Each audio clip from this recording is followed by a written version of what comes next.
Bonjour à tous, bienvenue sur le plateau de Cardio Online lors de ces journées européennes de la Société française de cardiologie 2019. Je suis Antonin Trimaille, interne de cardiologie à Strasbourg et représentant du Collège des cardiologues en formation. Et j'ai le plaisir d'être avec Patrick Jourdain, spécialiste de l'insuffisance cardiaque et de la télémédecine au Kremlin-Bicêtre, pour parler de la télésurveillance dans l'insuffisance cardiaque. Alors j'ai une première question, finalement, la télésurveillance, qu'est-ce qui la définit ?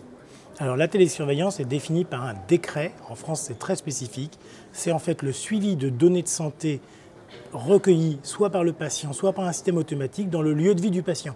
Ça peut être son domicile, mais ça peut être un EHPAD ou n'importe quel endroit où le patient stationne, et surtout avec un retour vers un médecin qui pourra adapter le plan de soins ou son traitement en fonction de ses remontées.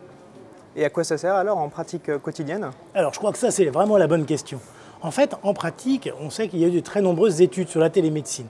La télémédecine, c'est d'abord faire de la médecine, c'est faire le suivi du patient comme on fait d'habitude.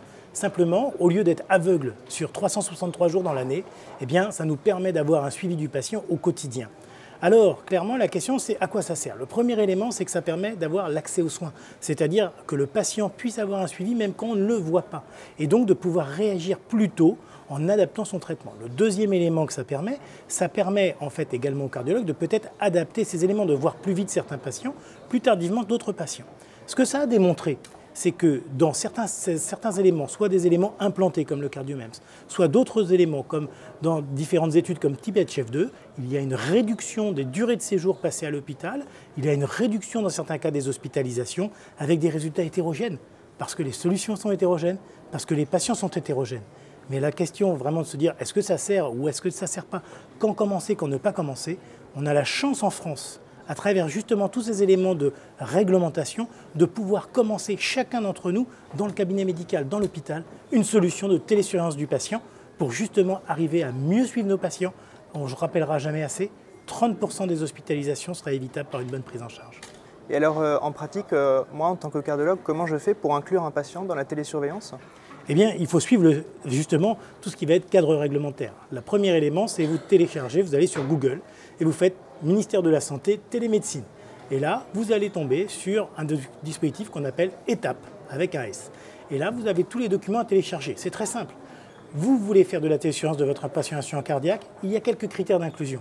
Patient insuffisant cardiaque avec une certaine sévérité, soit hospitalisé récemment, soit gardant un taux de BNP ou de NT-proBNP élevé avec en fait des symptômes.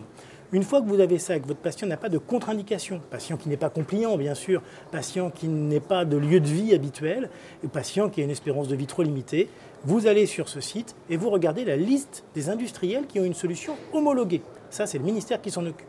Une fois qu'il y a ça, vous téléchargez en fait une déclaration comme quoi vous faites de la télémédecine, vous l'envoyez à la CNIL, vous envoyez la même chose à votre assureur qui ne vous fera pas payer de surprime mais qui vous couvrira en cas de problème.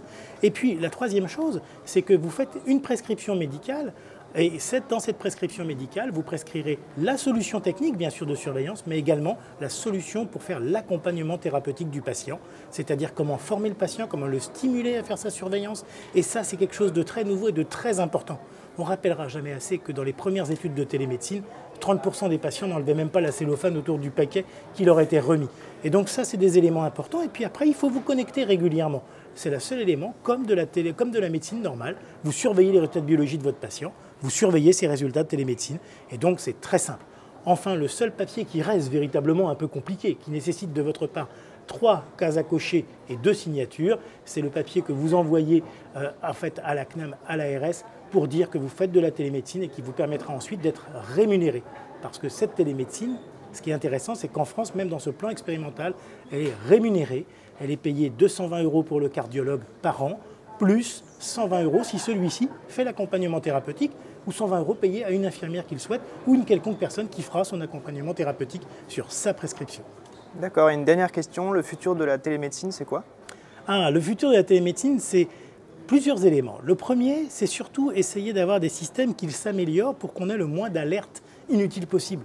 Dans les études récentes de télémédecine, on a vu que 70% des alertes, c'était parce que le patient, par exemple, se pesait le matin avec son chien, ou parce que quand la famille venait le voir, toute la famille se pesait avec lui, ou il pesait ses bagages avant de partir en vacances. Et donc tout ça, ça faisait des alertes pour le cardiologue et qui du coup génèrent à la fois du stress et de l'inefficacité. Donc le premier élément, c'est d'arriver à avoir des algorithmes qui nous neutralisent toutes ces alertes techniques. Le deuxième élément, c'est surtout de réfléchir à un élément important. Actuellement, quand on voit des patients différents, on va leur dire des choses de façon différente. On va juger leur évolution de façon différente. Un patient de 120 kg qui va prendre 1 kg, ça ne nous fait pas peur. Une petite mamie de 50 kg qui en prend un, c'est déjà plus embêtant. Ça sera peut-être un signe de prédécompensation. Et donc l'avenir est d'avoir en fait des algorithmes intelligents, ce qu'on appelle du deep learning, c'est-à-dire une machine qui va apprendre au fur et à mesure de façon à ce que, au bout d'1 mois, 2 mois, 3 mois de télésurveillance, finalement, chaque patient ait son algorithme personnalisé. Au même titre que nous nous adressons à des patients différents, eh bien, l'intelligence artificielle nous permettra ce saut technologique. Et donc, la question n'est pas à se dire « télémédecine, est-ce qu'on y croit? Est-ce que j'y vais ?» La société y est. Et donc, c'est maintenant que nous devons nous y intégrer, parce que sinon, on aura d'autres solutions d'outre-Atlantique ou d'ailleurs qui nous seront imposées. Merci beaucoup Patrick pour toutes ces réponses. Merci Antonin.